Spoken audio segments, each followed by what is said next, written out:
من دون الأرجنتين، لكن اليوم برشلونة حاضر بنجومه في غياب سواريز، لكن حضور أيضا بيكي وماتشيرانو وكذلك باولينيو. كابتن حمد، إذن هذا هو برشلونة اليوم، يغير أمتيتي لكن دعم الفريق أيضا. دينيس موجود أيضا. نعم، احنا توقعنا قبل المباراة بأن التدوير حان وقت التدوير. نعم. لأن بدأت المباراة كثافة المباريات، وبالتالي التدوير مهم جدا لفريق يتصدر الدوري، يبدأ الموسم بشكل جيد. يجب إراحة بعض اللاعبين وزج بعض اللاعبين لجاهزيتهم. تتوقع أن إنيستا يرتاح، لكن إنيستا موجود. إنيستا لعب شوط واحد في المباراة الماضية، استبدل بين الشوطين، لم نكن نعرف لماذا استبدل، هل هو للإصابة أو للإجهاد أو هو تغيير تكتيكي، لكن اليوم يظهر أنه لا يشكو من شيء، وهو لاعب مهم ومؤثر في تشكيلة برشلونة اليوم. طبعا كابتن، هذا هو سواريز الذي يغيب اليوم، وطبعا هذه المباريات معه 98 إذن، وبدونه 11 مباراة فقط، الانتصارات 76-8 إذن، تعادلات في 11 ومن دونه في مناسبتين، الهزائم إذن من دونه مرة واحدة، إذن 78% مع سواريز كانت نسبة الانتصارات. سواريز أيضا يبدو أنه لم يبدأ موسما قويا مثل ما عود البارسا. نعم، سواريز لم يبدأ لحد الآن بشكل جيد، يعني نعم. لاعب هداف، لاعب، لكن لحد الآن لم يظهر بشكل ممكن. إصابته في بداية الموسم أثرت بعض الشيء عليه، أيضا غياب نيمار بالجهة اليسار، حتى تغيير مركزه. فالفيردي غير مركزه. عجبني هذا التضامن. نعم. تضامن مع عثمان الذي وجدت له عملية جراحية. لا ينسوا اللاعب. نعم، هذا الثقافة والفكر، هذا يعني نعم. يعطون درس لكل اللاعبين، لكل الأندية. هذه رفع معنويات لاعب. نعم بالضبط، لاعب شاب، لاعب لأول مرة يعني يأتي إلى نادي كبير ومهم وفي وقت مهم، لكن يصيب، يعني لسوء حظه أصيب بعد 4 مباريات في الدوري، لم يلعب إلا اليوم. أظن دينيس يلعب في الجهة اليسرى أكثر مع تواجد بوسكيتس. باولينيو مهم اليوم تواجد نعم. كلاعب أساسي منذ بداية المباراة، إلى جانب طبعا اللاعب إنيستا في وسط الملعب. اليوم أظن المباراة دائما تبقى مباراة صعبة. اليوم فالفيردي يفوز، يريد الفوز في المباراة الخامسة، وبالتالي دائما يعني توسع على الدوري مع فريق ريال مدريد. تفضل. شكرا جزيلا لك، وشكرا ايضا للكابتن حمد. سنذهب مباشره الى الزميل علي محمد علي. برشلونه ايبار.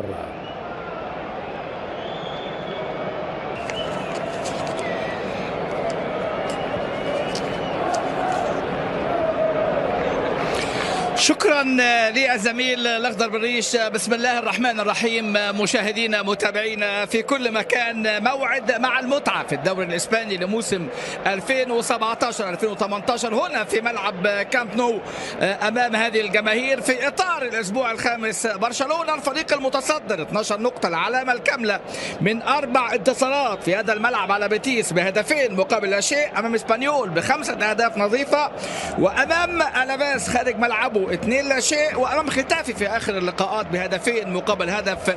يريد الابتعاد عن اقرب مطارديه واقرب منافسيه الذي يحتل المركز الثاني حاليا فريق نادي اشبيليا ب10 نقاط، فالنسيا ريال سوسداد في المركز الثالث والرابع ب9 نقاط بعد فوز فالنسيا منذ لحظات ب5 أهداف نظيفه. ريال مدريد حامل لقب البطوله ياتي في المركز الخامس، واتلتيكو مركز سادس بنفس رصيد 8 نقاط. ايبار الفريق الذي يبقى في المسابقه للموسم الرابع على التوالي، الفريق الباسكي العنيد هنا في هذا الملعب، يريد أن يحقق أيضا انتصار في المركز الثالث عشر، رصيد 6 نقاط. 6 لقاءات سابقة بين الفريقين كان الفوز من نصيب البارسا في تلك اللقاءات، سجل 20 وتلقى في شباكه 3 أهداف. الانطلاقة والبداية اليوم في خلال طبعا تشكيلة نجد تدوير اللاعبين، أكيد اللاعب عثمان ديمبلي اللي ينتقل لإجراء جراحة إن شاء الله في هلسنكي، وبالفعل هذا اللاعب اللي يعني نتمنى له الشفاء بعد إصابته في اللقاء الأخير. في حراسة المرمى تير شتيجن، في الدفاع سميدو وبيكي وماتشرانو واللاعب لوكاس دين، في وسط الملعب بوسكيتس، باولينيو واللاعب إنيستا، امامهم دينيس سواريز وميسي واللاعب ديلوفيو اللي بيبدا النهارده في هذا اللقاء اساسا. 5 تعديلات عن تشكيله المباراه الماضيه امام ختافي. يبدا سيميدو مكان سيرجيو روبرتو، يبدا ماتشرانو مكان اومتيتي اللي خارج القائمه للراحه، يبدا باولينيو مكان راكيتيتش، يبدا ايضا اللاعب ديلوفيو مكان ديمبلي، ودينيس سواريز مكان لويس سواريز اللي في دكه البدلاء. في حين فريق نادي ايبار حراسه المرمى الحارس ديميتروفيتش، في الدفاع أربية 18 وباولو أوليفيرا 12 وجالفيس 3 واللاعب جونكا رقم 23. في وسط الملعب 3 لاعبين، جوان جوردن رقم 24، اسكالانتي 5 وداني غارثيا رقم 14. امامهم اللاعب اندر كابا رقم 7 واللاعب سيرجي إريك رقم 9 وتاكاشي أنوي اللاعب اللي سجل في لقاء الدور الثاني الموسم الماضي في هذا الملعب. تقدم ايبار بهدفين، خلق صعوبات كبيره وقتها، كان مطارد على اللقب الليجا مع ريال مدريد، وكان تقدم ايبار ولكن البارسا فاز في اللقاء ب4 أهداف مقابل لا شيء. انطلقت المباراه. فريق ايضا نادي ايبار عمل تعديلات النهارده، بيبدا اربيع مكان اللاعب بيبي، يبدا ايضا اللاعب جونكا مكان خوسيه انخيل، ويبدا ايضا اسكيلانتي مكان اللاعب كيكا غارثيا. حكم مباراه اليوم اليخاندرو خوسيه هرنانديز بيعول كل من سانتانا وماجان، والحكم الرابع الحكم نارينخو بيريس. ادي امامنا الانطلاقه. الموسم الماضي في اللقاء الدور الاول كان الفوز 4 مقابل لا شيء، دينيس سواريز وميسي ولويس سواريز ونيمار. 4-2 للبارسا في الدور الثاني في ملعب الكامب نو. جونكا سجل في مرماه بالخطأ، لويس سواريز وميسي هدفين، وكان طبعا تاكاشي أونوي سجل هدفين. بالمناسبة آخر من سجل في مرمى البارسا في اللقاءات الأخيرة يعني كان اللاعب اللي سجل اللاعب الياباني لفريق نادي ختافي، اللاعب شيباساكي كان سجل في المباراة الماضية لختافي في مرمى البارسا. كرة ترجع على طول أمامنا. بداية المباراة اللاعب جالفيز اللاعب المدافع اللي سجل هدف الفوز على نادي ليجانس. كرة أمامية، مفيش تسلل وتير شتيجن، مفيش تسلل تير شتيجن.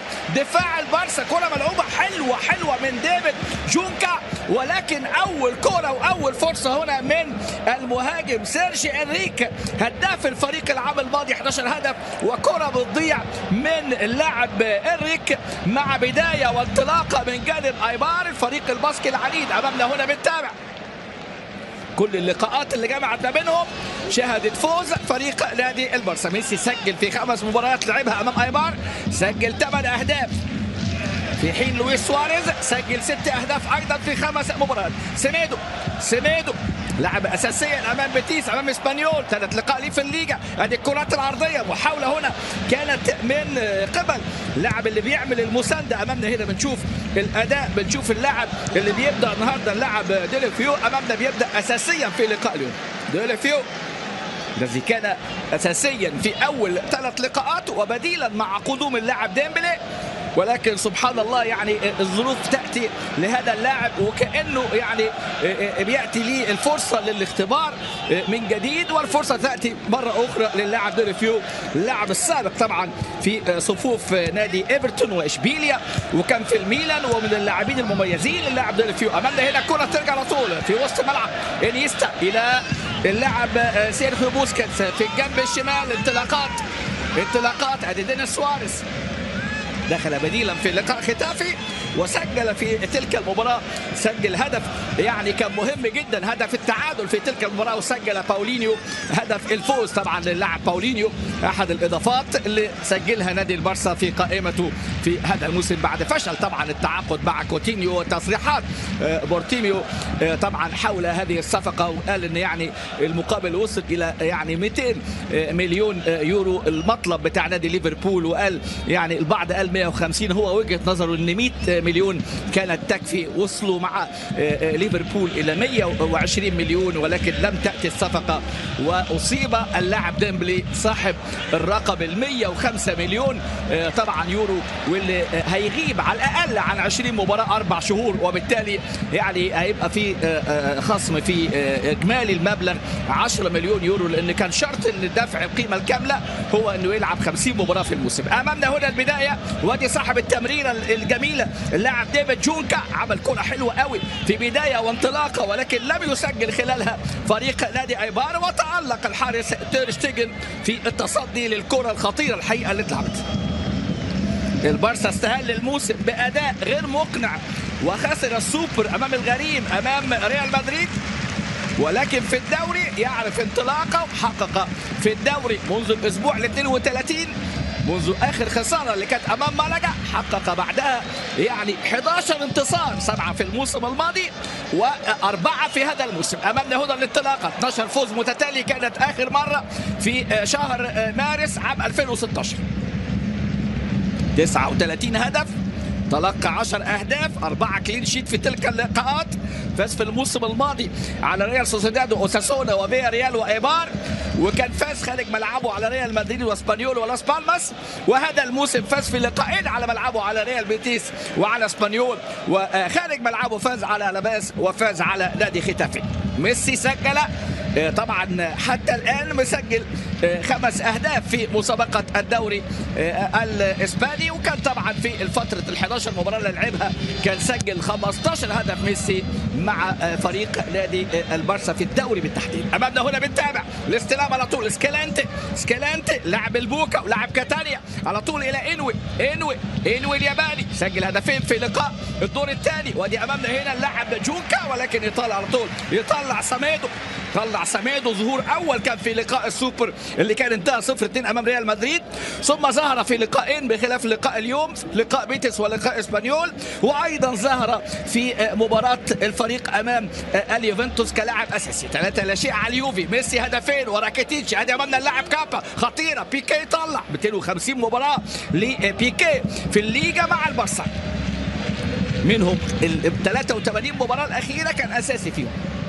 أرقام كتيرة النهاردة. أيضا النجم الكبير ميسي سجل في ملعب الكامب نو، سجل 298 هدف في ملعب الكامب نو. ادي الفرصة الهائلة، شوف فرصة هائلة، هل فيها تسلل؟ هنا صعبة هنا في الإعادة دي، ممكن الزاوية دي، لكن أنا شاكك فيها تسلل. وادي أمامنا ما فيش راية، ولكن شتيجن يشيل كرة من اللاعب سيرجي إنريك. أمامنا هو اللاعب السابق لمايوركا ونوبانثيا، وتصدي رائع وتمريرة رائعة جدا من جانب اللاعب ديفيد جونكا اللي بيلعب النهارده أول لقاءاته بعد ما كان بيلعب خوسيه أنخيل فالديز دياس اللاعب القادم، كان من صفوف نادي بورتو اللي كان معار العام الماضي لنادي فيا ريال، هو اللي لعب اللقاءات الأربعة الأولى.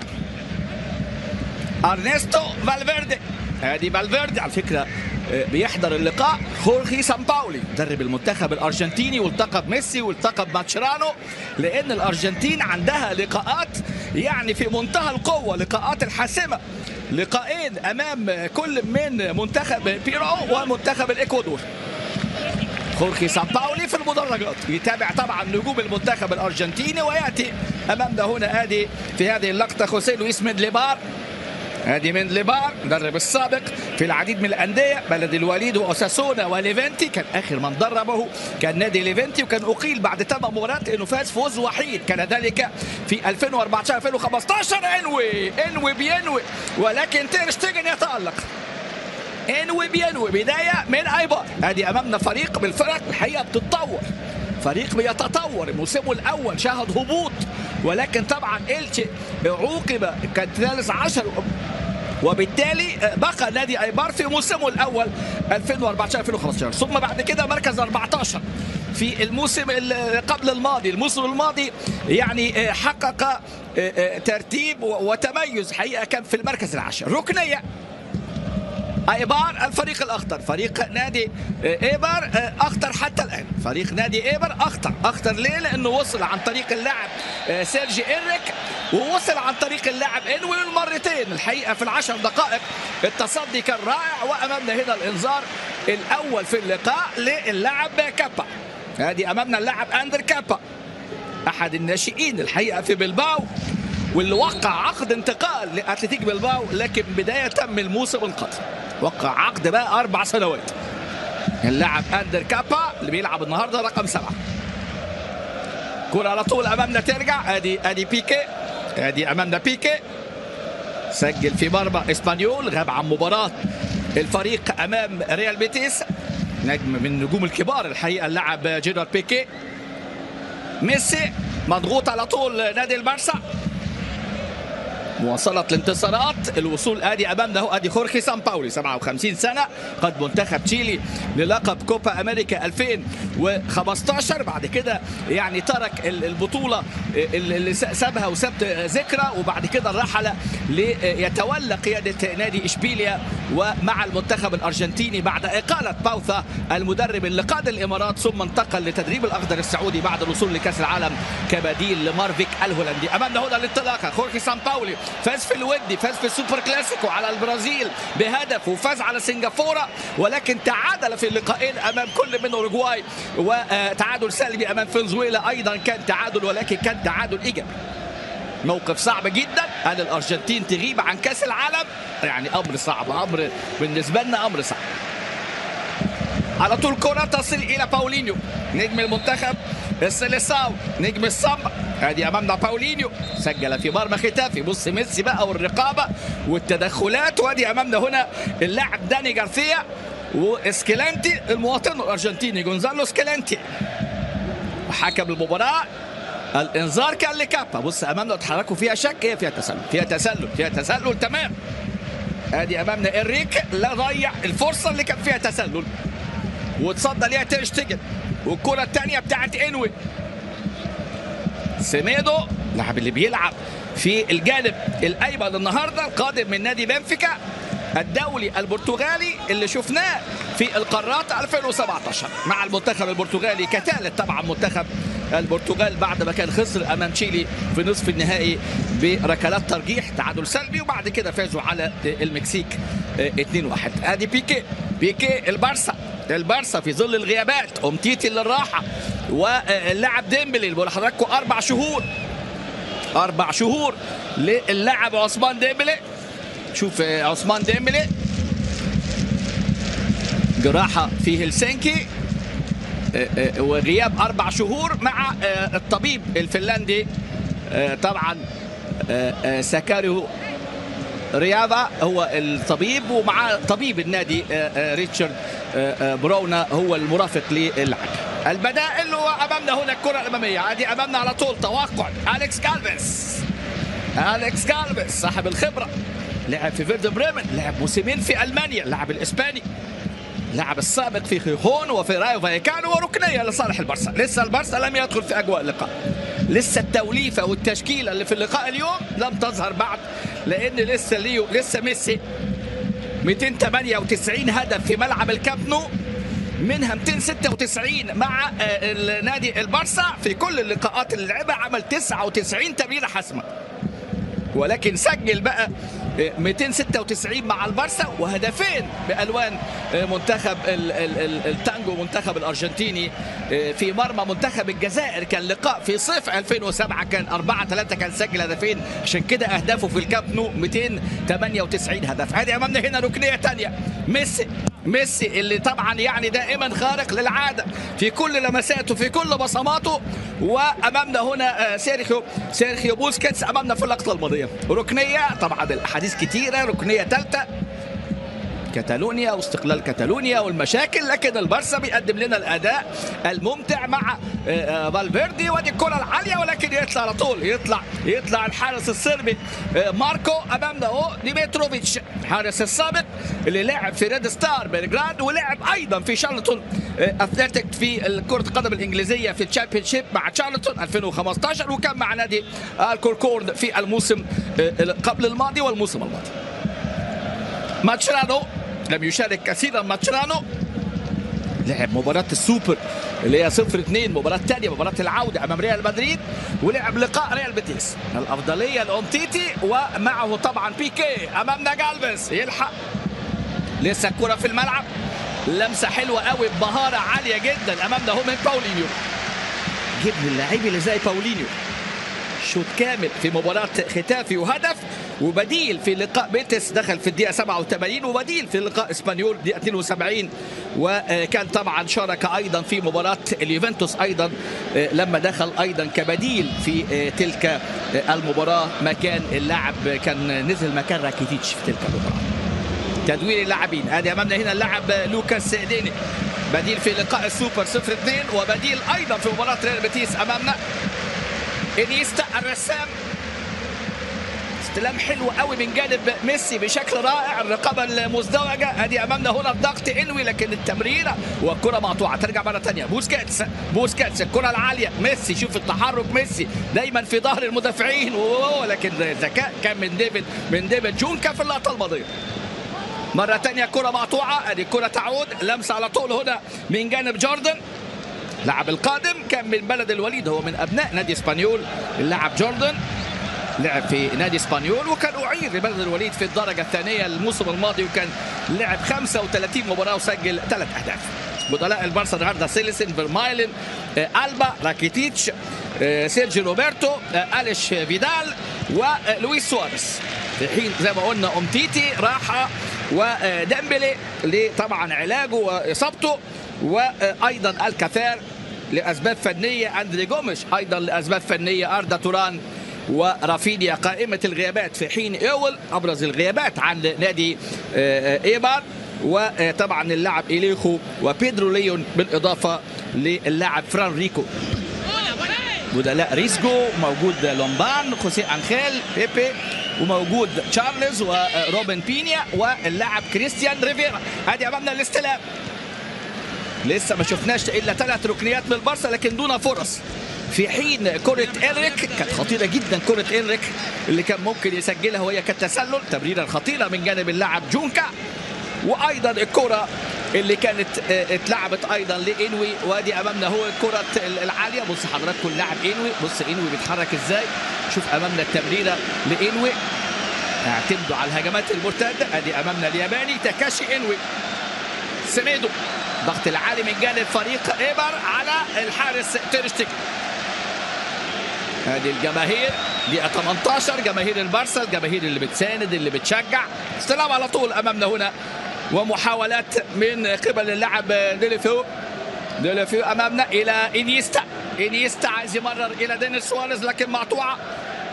مره ثانيه كابا، حس يعني عندهم الشخصيه، فريق نادي ايبر عندهم الشخصيه، ومدليبار قال عندنا ثقه باللقاء بتاع 2-0 اللي خسروه طبعا 2-4 لما تقدموا 2-0. برشلونة فريق كبير، خسر لقاء اي سوبر، خسر نيمار، لكن حقق 4 انتصارات في الدوري، وطبعا يعني نادي كبير ومدرب كبير ولاعبين متميزين. لكن مندليبار 7 زيارات للكامب نو، والسبع زيارات يعني لم يحصل حتى على نقطة في تلك الزيارات. فالفيردي، بلباو، اسبانيول، اولمبياكوس، فياريال، فالنسيا. كان مع فريق نادي بلباو 4 مواسم، حقق معهم السوبر على حساب البارسا في عام 2015. تولى المهمة ليكون خليفة طبعا لويس انريكي. امامنا هنا استلام عن طريق اللاعب ديليفيو امامنا، يحاول يمرر على طول سميدو مكسب كبير، سميدو واللمسة حلوة قوي، انيستا تدخل ركلة الجزاء امامنا. ادي جالفيز ونيلسون سيميدو لاعب بنفيكا الدولي البرتغالي اللي بذكاء حط جسمه مع المندفع أليكس جالفيز، وحكم اللقاء أليخاندرو خوسيه هرنانديز مستنيها ومد ركلة جزاء لصالح فريق نادي برشلونة. ركلة جزاء للبارسا. ميسي سجل في الدوري 354 هدف، أهدافه الرسمية على فكرة للنجم الكبير سجل 515 هدف مع فريق نادي البارسا، منهم 354 في مسابقة الدوري، أوروبيا 99، تشامبيونز ليج 96، كأس الملك 44. ركلة جزاء 5 أهداف لميسي، هداف الليجا وأحسن لاعب في العالم طبعا 5 مرات. ادي امامنا هنا ميسي، ركلة جزاء ميسي ركله جزاء. يا ولد يا ولد يا ولد يا ولد يا ولد ميسي يسجل هنا في هذه اللقطة في هذه اللحظة، ويتقدم ميسي لنادي البارسا بأول أهداف هذه المباراة وهدفه السادس هذا الموسم. شوف أمامنا هنا باقتدار يسجل ميسي، وادي أمامنا هنا سان باولي بيسجل ويدون الملاحظات، وطبعا أكيد التفكير فيما هو قادم من جانب مدرب المنتخب الأرجنتيني. بص أمامنا لمسة يا ولد يا ميسي هنا، حاول عليها ماركو ديمتروفيتش، ولكن كرة ماركو ديمتروفيتش بقى يعني ليست في المتناول، لأن ميسي في حالة فنية كبيرة جدا، وهو من أعاد البارسا وأعاد الهيبة للبارسا بما يقدمه الحقيقة من أداء وتميز حتى الآن في هذا الموسم. هدف ركلة الجزاء في الدقيقة 21 بالتخصص، ده الهدف على فكرة التاسع ليه في مرمى فريق نادي ايبر. على طول الكرة ادي امامنا هنا ماتشيرانو، هدف ركلة الجزاء لصالح سيميدو، تمريرة بتاعت انيستا. ادي امامنا هنا ادي خافير ماتشيرانو، سجل هدف وحيد خلال مشواره مع فريق نادي البارسا، كان في الموسم الماضي من ركلة الجزاء في مرمى نادي اوساسونا. كان ميسي أضاع ركلة جزاء في مباراة البارسا أمام فريق ايبر. ادي امامنا انطلاقة ديليفيو، لكن هناك راية وتسلل على اللاعب جيرار ديليفيو أمامنا في اللقطة الماضية. يعني ما يمتاز به هذا اللاعب الحقيقة هو ان هو مقاتل، يعني ديليفيو ادي امامنا هو البديل الأقرب، يعني رغم وجود باكو الكافير، الكلام ان باكو الكافير خلاص يعني لن يستمر وقد يرحل إلى السبيرز إلى توتنهام في فترة الانتقالات القادمة. ادي التسديدات 1 مقابل 2، لان تير شتيجن شال كرة إريك، وايضا شال التسلل وشال كرة اللاعب انوي، والبارسا خد 3 ركنيات لكن سجل بركله الجزاء لميسي. دينيس سواريز يا ولد مهاري وبيعدي دينيس سواريز بشكل مميز جدا. وادي امامنا التمريره والانطلاقه ميسي الى ديليفيو، لكن شوف هنا بقى الروح والحماس احيانا ياثر على دقه التمرير. بعض يقول لك يعني لاميسيا هي الحل، يعني لاميسيا بعد إصابة ديمبلي قال لك ألينيا، أهليلوفيتش، سونج وو، سامبر، يعني الأسماء اللي ممكن يعتمد عليها في الفترة القادمة. وهو بالفعل على فكرة يعني فالفيردي صعد أبل ريس وصعد كيرلس ألينيا وأيضا كيرلس بيريز، الأسماء اللي يعني انضمت للفريق الأول. 11 فوز متتالي، ده هيبقى رقم 12 ويعادل رقم البارسا في مارس 2016. 1-0 حتى الآن بالتخصص. صحيح الأداء لسه الأداء كلام برضو النهارده الصحافة الإسبانية كاتبة إن البارسا عارض على جريزمان 140 مليون يورو، طبعا النجم والمتألق بألوان فريق نادي أتلتيكو مدريد، واللي سجل أول الأهداف في ملعب متروبوليتان لما تفوقوا على مالاجا بهدف مقابل لا شيء. مالاجا في أزمة مع ميتشل، يعني 5 أهداف كان اللقاء أمام فالنسيا.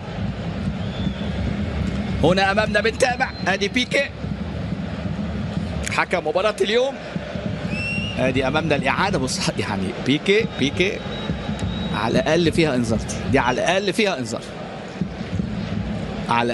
إنذار، 1-0. ادي الاخطاء 1 مقابل 4، لكن هدف عن طريق ميسي، هدف اللي سجل من ميسي سجل في الدقيقة 21 ركلة الجزاء كانت لصالح اللاعب سيميدو، وبالفعل ركلة الجزاء وضعها ميسي الحقيقة باقتدار في هذه المباراة، وركلة الجزاء باقتدار من جانب ميسي. على طول الكرة العالية خطيرة، ضربة رأسية لكن سهلة الكرة، ادي ضربة رأسية. كان متقدم امامنا جونزالو سكالانتي، عام الماضي سجل في مرمى اوساسونا في مرمى ريال سوسيداد. ادي امامنا سكالانتي ضربه راسيه. والله فريق نادي ايبر يعني فريق عنيد، يعني لا ييأس رغم النتائج والاهداف اللي سجلت في مرمى البارسا بعد صعودهم. ادي امامنا التمريرات 202 146 تمريره صحيحه، 127 تمريره منهم 77 تمريره. ادي الدقه للبارسا حوالي 72.4 تقريبا 72.5%، 60.6 يعني 60.5% تقريبا يعني دقه التمرير. ميسي سجل اللقاء السادس لميسي امام ايبار، وده الهدف الكامل، الهدف التاسع لميسي. 2014 2015 بعد صعود ابر كان سجل ميسي يعني في المباراه دي سجل هدف الثالث، تشافي نيمار وميسي. ثم في ملعب بوروا سجل ميسي ايضا هدفين، منهم هدف ركله الجزاء 2-0 موسم قبل الماضي 3-1 في الكامب نو. سجل سواريز في تلك المباراه، وكان سجل اللاعب باستون 4-0. سجل مونير وميسي هدفين وسجل سواريز، والعام الماضي زي ما قلت لحضراتكم 4-0 و4-2. كرة مقطوعة، تمريرة مقطوعة، ترجع مرة ثانية الضغط العالي انيستا، محاولة جديدة، استلام على طول ديليفيو أمامنا، ديليفيو عايز يراوغ، يرجع على طول ويدي لميسي، ميسي يا ولد يا ولد يا ولد يا ولد. ادي امامنا ميسي، الكل توقع التمريرة، وادي امامنا لويس سواريز. شوف هنا 62 38 الاستحواذ، تسديدات 1-2 على المرمى 1-1، وزود دي بتاعت ميسي، الكرة الحلوة البليس اللي معمول حلو قوي من ميسي، لكن الحارس الصربي الحارس ديمتروفيتش متقدم 3-4 ياردات، دي لو على خط المرمى كانت راحت. فرصة ضائعة. ادي امامنا الابداع حتى الان عنوانه ميسي في هذه المباراة. كرة مقطوعة، نادي إيبر أمامنا، فريق عنيد، فريق يملك يعني رغبة، فاز في لقاءين وهزم في لقاءين في هذا الموسم. الموسم الماضي احتل مركز 10، فاز في 15 مباراة وتعادل في 9 وهزم في 14، وعمل نتائج الحقيقة مميزة جدا الموسم الماضي. كرة على طول أمامنا، فاز خارج ملعبه على غرناطة وكيخون وفالنسيا وفياريال وسيلتا، يعني حقق 5 انتصارات خارج ملعبه الموسم الماضي. على طول كرة ملعوبة، هذه امامنا الاستلام، انطلاقات دينيس سواريز جابها الشمال، دينيس سواريز ومعاه لوكاس دين انيستا الى دينيس سواريز مرة ثانية مقطوعة، انوي لمح كده تير شتيجن، لكن لا شتيجن واقف صح وما سددش. ادي الاستلام على طول، محاولة كرة على طول الى اللاعب انوي، خطير انوي، ولكن بيكي. ادي امامنا انوي، شوف هنا تحركات اللاعب انوي، عنده حرية الحركة، يعني راس الحربة هو اللاعب اللي امامنا اللاعب إيريك، اللاعب رقم 9، ويتحرك بشكل مميز جدا. ادي امامنا هنا اللاعب اربيا تاني لقاء كان لعب مباراة ليجانس كبديل. هذه اربيا النهارده بيلعب كلاعب اساسي. ادي ركنية هي الثانية في اللقاء لنادي ايمار اللي متفوق عليه البارسا بالركله الجزاء، سجلها ميسي. ركله الجزاء التحام ما بين اللاعب جالفيس وما بين سيميدو، وسيميدو بذكاء حط جسمه بذكاء الحقيقه، يعني حط جسمه بذكاء كبير في تلك المباراه، ويعني خد ركله الجزاء اللي متقدم بها البارسا حتى الان. حديث عن التحكيم في اسبانيا، يعني دايما كرة القدم دايما يعني الحديث عن التحكيم يعني لا يمل منه، هو احد حتى استخدام الفيديو، استخدام الجول تكنولوجي، استخدام التقنيات، لكن يبقى التحكيم من عناصر المتعة طبعا بحدوث الاخطاء. ادي امامنا هنا اللاعب ديفيد جونكا يلعب في الجنب الشمال، عمل تمريره جميله اللي جاء منها فرصه اللي كانت تسلل للاعب إيريك في بدايه اللقاء، وبعديها كرة انوي، لكن البارسا من التنظيم في هجمه خد ركله جزاء وسجلها ميسي باقتدار في المرمى.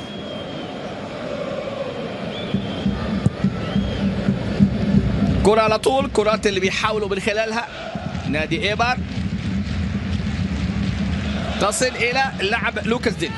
كرات الاماميه ومحاولات البارسا النهارده طبعا، يعني التبديلات اللي حدثت 5 تعديلات في التشكيله تاثر، 5 تعديلات اكيد تاثر على التشكيل وتاثر على يعني اللاعبين بهذه الكيفيه وبهذه الطريقه اللي امامنا في هذه المباراه.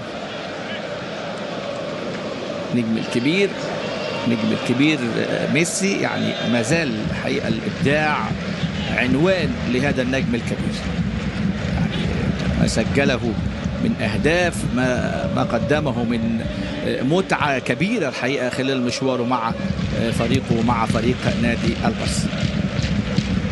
5 أهداف في كأس عالم الأندية، أرقام كتيرة. وادي أمامنا إيريك 96 هدف في دوري الأبطال، سجل في السوبر الأوروبي 3 أهداف، سجل النهارده هدفه رقم 355. بص أمامنا حضراتكم الإعادة، لركلة الجزاء. حارس المرمى خد خطوة كمان ولكن حطها باقتدار ميسي الحقيقة في الشباك لتكون كرة الهدف اللي أمامنا، الهدف الجميل في هذه المباراة. طبعا 44 هدف في الكأس و13 هدف في السوبر الإسبانية.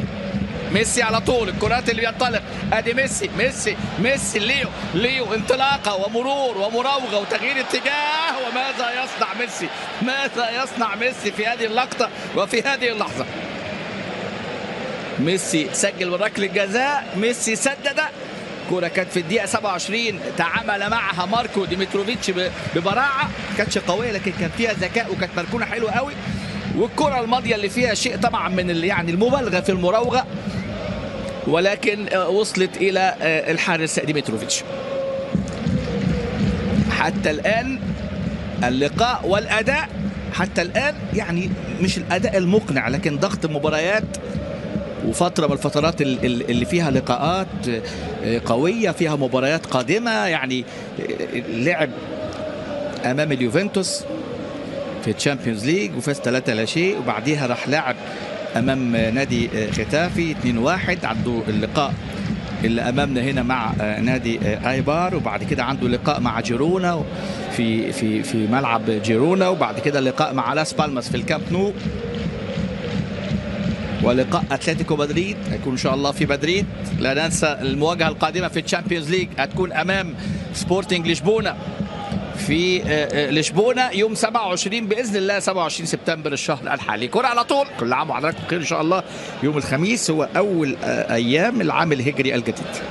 العام وحضراتكم بالف خير، الامه الاسلاميه والعربيه ان شاء الله بكل خير. كره الى خارج الملعب، رمي التماس، ادي المراوغه، ادي المهاره وتغيير الاتجاه. وبص حضراتكم هنا ادي امامنا هنا باولو اوليفيرا المدافع البرتغالي القادم من نادي سبورتنج لشبونه، على فكره انضم من سبورتنج لشبونه البرتغالي اللي امامنا هنا، فاز مع سبورتنج لشبونه بالكاس والسوبر في عام 2015، قادم ب3.5 مليون. عنده مباراه دوليه وحيده مع المنتخب البرتغالي كانت امام الكاب فيرد الراس الاخضر في 2015. احد التدعيمات لفريق نادي ايبار اللي كان عنده المدافع لجون اللي انتقل الى نيوكاسل، وايضا كان عنده ماورو دي سانتوس الارجنتيني اللي انتقل الى صفوف نادي ليجانس. عشان كده تعاقدوا مع اللاعب البرتغالي اللاعب باولو اوليفيرا. امامنا كره على طول طبعا اسكالانتي، كابا غير اللعب، حلوه قوي، ملعوبه في مشاكل في دفاع البارسا مع الدفاع ساميدو، واندفاع ايضا اللاعب لوكاس دين النهارده اللي بيعوض اللاعب البا في الجانب الايسر. كره في وسط ملعب، لسه باولينيو لم يظهر، لسه باولينيو ما ظهر، لسه باولينيو ما قدمش. يعني هو سجل طبعا وتألق لما لعب في اللقاء الماضي امام ختافي. وادي امامنا هنا كره تطلع ركله ركنيه ثالثه. نادي ايبار يعني يحاول انه بيخلق انتشاره افضل حتى الان، يعني حتى الان الانتشار والاداء من فريق نادي ايبار يعني تحس افضل، يعني عندهم الانتشار افضل وتناغم وانسجام اكتر في التشكيله النهارده. تير شتيجن شال الحقيقه يعني كورتين، ادي ركنيه الثالثه، 3 ركنيات لكل فريق على القائم الاول. جالبيز الذي سجل هدف الفوز في مرمى ليجانس، فازوا على ليجانس وكانوا فازوا بهدف مقابل لا شيء على مالاجا في الاسبوع الاول كان سجله تشارلز. ادي امامنا كره بالكعب، انوي امامنا هو اللاعب الياباني. رمي التماس، انوي ورمي التماس لصالح نادي ايبر.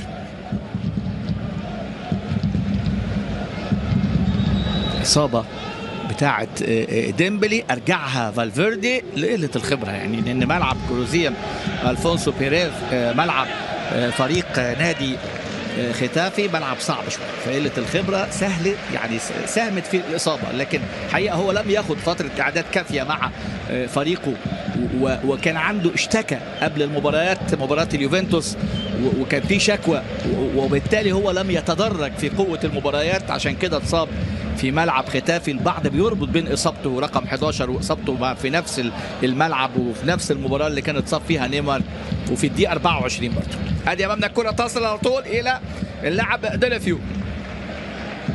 تير شتيجن المتالق، تير شتيجن الحقيقه تالق الفتره الاخيره. تير شتيجن واكيد يعني فرصه المشاركه مع المنتخب الالماني، لان مانويل نوير حتى اصيب باصابه جديده هيغيب شهرين، كسر في وجه القدم وشريحه وتثبيت. واحد من حراس نور يعني من الحراس العظام الحقيقه في كره القدم، ولكن تير شتيجن اثبت جدارته واثبت نفسه في القارات الاخيره. صحيح بدأ لينو حارس ليفركوزن البطولة، لكن بعد كده شتيجن ثبت أقدامه وهو الأساسي حتى في آخر لقاءين أمام ألمانيا، أمام تشيك وأمام النرويج في تصفيات الكأس العالم القادمة إن شاء الله روسيا 2018. سيميدو، نيلسون سيميدو وسقوط في اللقطة الماضية. ميسي، باولينيو، بوسكيتس، ترجع الكرة إلى بيكي، خافير ماتشيرانو، حب الخبرات الكبيرة لكن السن طبعا تقدم، وصل 33 عام.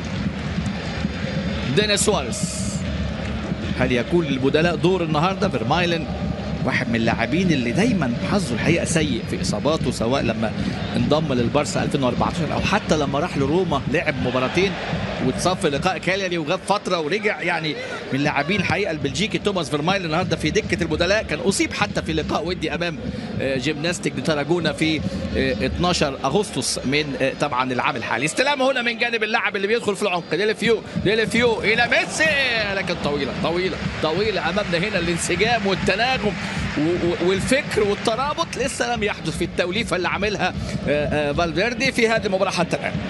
توليفه ارنستو فالفيردي لسه لم يحدث الانسجام. ادي امامنا ديليفيو الى ميسي، والحل دائما، ولكن المره دي ماركو ديمتروفيتش. إذا أردت أن تبحث عن خطورة ابحث عن ميسي في هذه المباراة. هدف الركلة الجزاء في 21، كرة البليس اللي أنقذها ديمتروفيتش، والكرة الماضية برضو اللي طلعها ديمتروفيتش إلى ركلة ركنية 5 في المباراة. ميسي هو الحل، لكن حتى الآن البارسا طبعا في الظروف الصعبة، في الأجواء، في إصابة ديمبلي، في أمور كثيرة. ولد يظهر هنا الخبر، يأتي الخبر اليقين.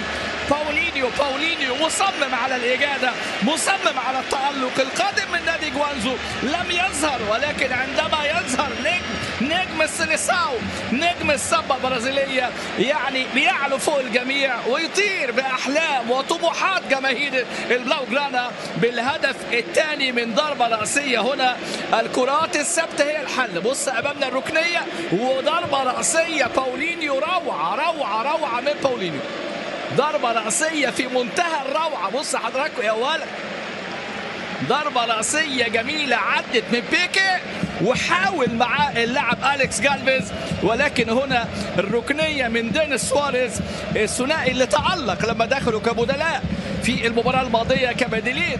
في المباراة الماضية باولينيو سجل كما فعل في المباراة الماضية في مرمى ختافي عندما حل بديلا في تلك المباراة، ويصنع له الهدف دينيس سواريز من ركلة ركنية. ميسي بركلة جزاء وباولينيو برأسية من صناعة دينيس سواريز بالمقاس بالمسطرة بالسنتي في دفاع إيبر اللي طبعا لم يجد الحل. لكن الضربة الرأسية طلع ووجه وحاطط رأسه في الكرة بشكل رائع جدا. تير شتيجن يقلش مرة تانية. ماتشيرانو، البارسا يعني بالاستغلال الفوارق المهرية، يعني ميسي في ركلة الجزاء، سميدو ادي امامنا هنا خوسيه لويس من ليبار، فترة ولاية أولى كانت 2004 2005، وبعدين رجع مرة تانية لما تولى المهمة في 2015. كان تولى المهمة خلفا لجاريتانو.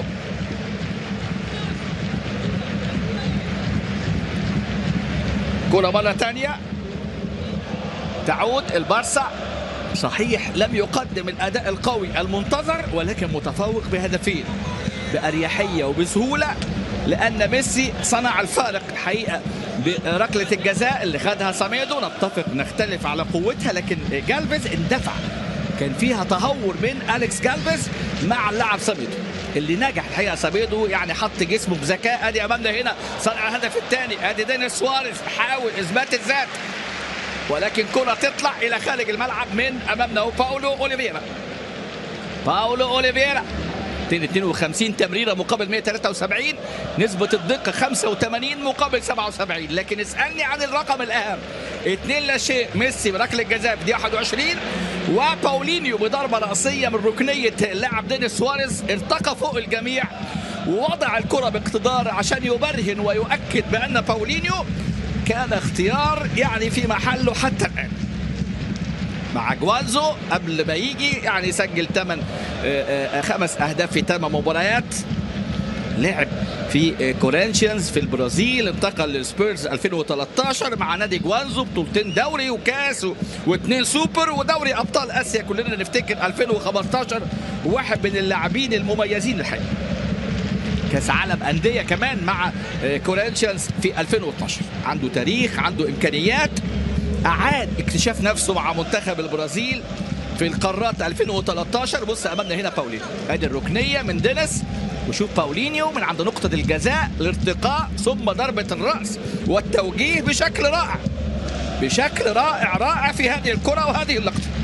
سجل في الارجنتين وسجل في الاوروغواي وسجل ايضا في الاكوادور الاهداف اللي سجلها في التصفيات مع منتخب بلاده منتخب البرازيل. اللاعبين المميزين حقيقة. 40 مليون يورو انتقال باولينيو، ويسجل الهدف الثاني ليه بعد ما كان سجل في مرمى ختافي. دينيس سواريز احيانا النتيجه بتغطي يعني صحيح النهارده الاداء مش الاداء الممتع اللي قدم امام اليوفي او الاداء اللي تقدم امام فريق نادي اسبانيول في اللقاء اللي كان انتهى 5-0، لكن النتيجه اهم في جمع النقاط في مباراه لوسط الاسبوع، في الضغوط لاعبين يوم السبت، مباراه صعبه في ملعب صعب، ملعب ختافي. والنهارده بالتعديلات اللي اتعملت وتدوير اللاعبين وعوامل تساعد المدرب ارنستو فالفيردي على النجاح بعد ما تشائم البعض يعني بالخساره امام ريال مدريد في لقاءي السوبر، والبعض كان يخشى من ان هذا الجيل ونهايه جيل وامور كثيره، ولكن يعني ما حدث من فالفيردي حتى الان مقنع، يعني حتى الان مقنع. كرة على طول ترجع للخلف. 43 دقيقة، ميسي بقى عنده 6 أهداف، صدر الهدافين، ويأتي أيضا باولينيو ويضع بصمته بضربة رأسية جميلة. وشفنا يعني كيفية تنفيذ الركنية، كيفية التحرك من جانب اللاعب باولينيو، كيفية الارتقاء، كيفية توجيه الكرة بالرأس، يعني كلها يعني حاجات تدرس في هذه المباراة حتى الآن.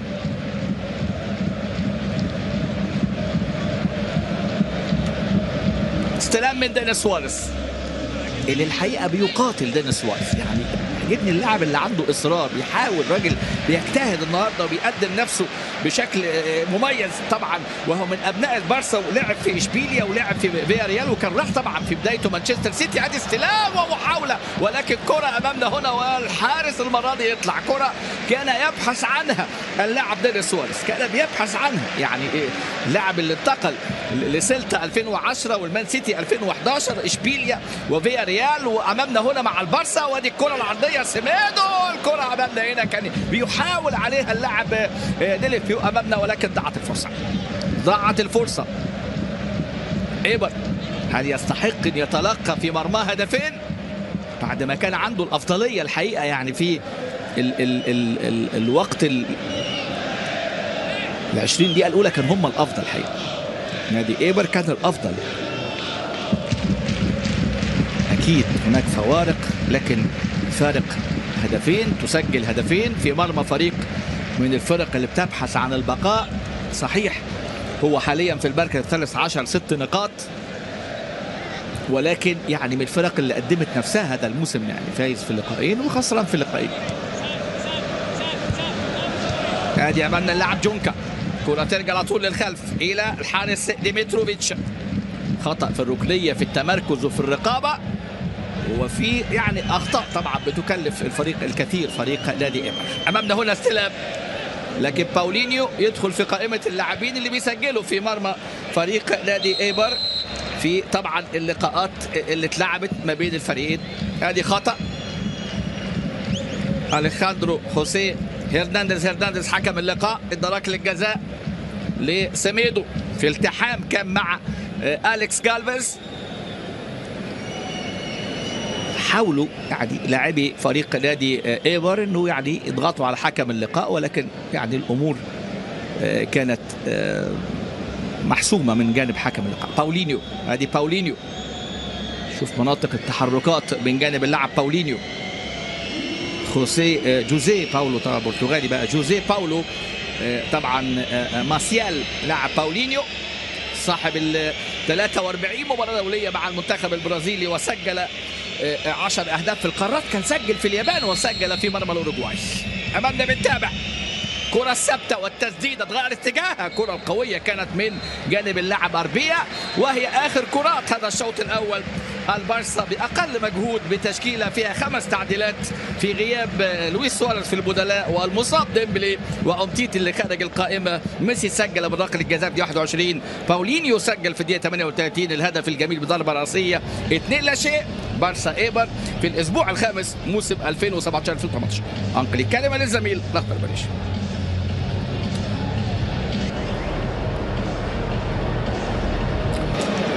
شكرا للزميل الاخضر بالريش. بالفعل سميدو احد النجوم الحقيقه، احد الاضافات الكبيره هنا للبارسا في هذا الموسم بعد التعاقد معه في هذا المكان اللي كان طبعا من الصعب ان يجدوا بديل لداني ألفيش. رحل الى اليوفي داني ألفيش ثم الى البي اس جي، ولكن هنا البارسا في الشوط الاول لم يقدم الكثير نادي برشلونه، ولكن نجح في تحقيق المراد. هدف من ركله الجزاء عن طريق ميسي في الدقيقه 21، ثم هدف بعد ذلك من ركله ركنيه سجله باولينيو في الدقيقة 38. البداية كانت من جانب فريق نادي ايبار الذي خلق يعني حركة وكان ليه أكثر من كرة وأكثر من محاولة. نادي البارسا لم يضغط كعادته في وسط الملعب، كان هناك بعض الأخطاء في النواحي الدفاعية، ولكن ميسي يصنع الفارق دائما. وباولينيو يؤكد انه صفقه رابحه، رغم انه هو يمكن يعني الشوط الاول بالاحصائيات نجد ان باولينيو من اللاعبين اللي اجادوا في الشوط الاول حقيقه في التحرك، والتمريرات لم تكن كثيره، 14 تمريره 8 منهم صحيح. البارسا في حراسه المرمى تير شتيجن، في الدفاع سيميدو، بيكي وماتشرانو واللاعب ديني، في وسط الملعب بوسكيتس، باولينيو وانيستا، امامهم لاعب ديليفيو ودينيس سواريز وميسي. في حين حكم اللقاء والسيد اليخاندرو خوسيه هرنانديز، يعاونه سانتانا بوليدو وماجان ونارينخو بيريز الحكم الرابع في هذه المباراه. في حين ديمترو في حراسه المرمى فريق ايبار، فريق نادي ايبار الفريق الباسكي اللي في حراسه المرمى الحارس ديمتروفيتش. في الدفاع اربيا وباولو اوليفيرا وجالفيز السبب في ركله الجزاء وجونكا، وامامهم بيلعب داني غارسيا وجوردن وسكالانتي، ثم لاعب كابا في اليمين وانوي في الجنب الشمال، وإريك اللاعب المهاجم في تشكيله من ليبر. ارنستو فالفيردي عمل 5 تعديلات النهارده في التشكيله، اعتقد ده اثر كتير على، كان في تاثير كبير على الانسجام والترابط. وامامنا هنا ماتشرانو اصبح يعني الافضليه لأمتيتي. ماتشرانو بيلعب يمكن اللقاء الثالث لهذا الموسم، اساسيا في لقاء ريال بيتيس، وايضا كان في لقاء السوبر 0-2 لما كان حاول فالفيردي امام ريال مدريد يلعب ب3 مدافعين. ادي امامنا هنا المتعه عند ميسي، اللمسه الجميله ديليفيو، اللاعب المقاتل السريع اللي بيحاول عايز يعدي، ولكن المره دي على طول تغطيه دفاعيه، المره دي قاطع اللاعب ديفيد جونكا في اللقطه الماضيه. جونكا سميدو يعمل المسانده الهجوميه، عنده شخصيه اللاعب نيلسون سميدو، ولحضراتكم باللاعبين الصغار حقيقه المميزين، لعب في القارات لقاءين، لقاء نيوزيلاند ولقاء كان امام المكسيك في الثالث والرابع. امامنا الكرات العاليه، ماتشرانو تدخل قوي جدا، ادي تدخل قوي من ماتشرانو. فكره يعني جوان لابورتا بيحضر مباراه اليوم، جوان لابورتا حاضر هذه المباراه، واللي موجود في المدرجات النهارده طبعا مع وجود جوزيه ماريا بورتيميو اللي يتواجد ايضا في المدرجات. هنشوف امامنا هنا ما يحدث في الفتره القادمه ان شاء الله. البارسا لكن النتائج تتحقق، الفوز الخامس على التوالي، الابتعاد بالصداره، والتشكيله اللي النهارده لعبت، لكن النتيجه هي المرجوه في ظل ضغط المباريات. ودي امامنا هنا اللاعب ديليفيو بيحاول يعدي ديليفيو، لكن على طول اللي قاطع ديفيد جونكا. فرصه النهارده لاي لاعب في لقاء سهل يعني تتقدم على ايبر، فريق اللي امامنا هو اللي بيلعب للموسم الرابع على التوالي، احد انديه الباسك طبعا مع ريال سوسيداد واتلتيك بلباو واوساسونا والافيس، الانديه الموجوده طبعا في كرة القدم في الباسك. امامنا هنا استلام على طول انيستا كرة امامية، ادي الخطأ الدفاعي، لكن قراءته للعبة غير جيدة. ادي امامنا اللاعب ديليفو في اللقطة الماضية لم يكن يملك القراءة الصحيحة. في اللقطة الماضية كان عنده فرصة كبيرة جدا جدا جدا انه يعني يعملها بشكل افضل، لم يتوقع هنا خروج ماركو ديمتروفيتش. رؤية اللاعب مهمة، سريع ومهاري ومقاتل، لكن الرؤية بتختلف. في لاعب عنده رؤية، يعني ميسي رؤيته في الملعب الوايد فيجن او يعني الرؤيه. انيستا في فتره طبعا النجم الكبير، تشافي ايضا من نجوم. نتكلم على البارسا، يعني النهارده خلينا نتكلم على البارسا في مباراه البارسا، نتكلم على الريال في مباراه الريال.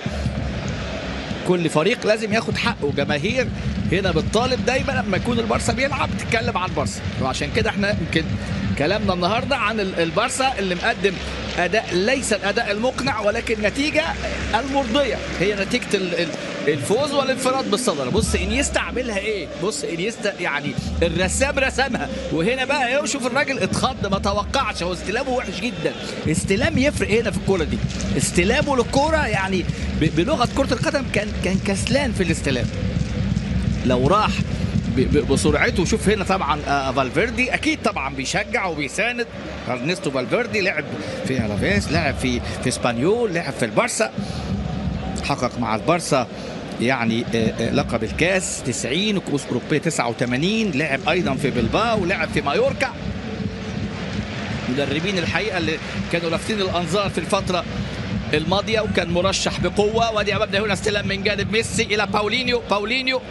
الشوط الاول هدف جميل لباولينيو بضربه راسيه، ثاني اهدافه وشو يحسب له الحقيقه، يعني رغم ان الاداء لسه. ادي امامنا بوسكيتس الى باولينيو يرجع الى بيكي 52 مباراه في الليغا مع البارسا.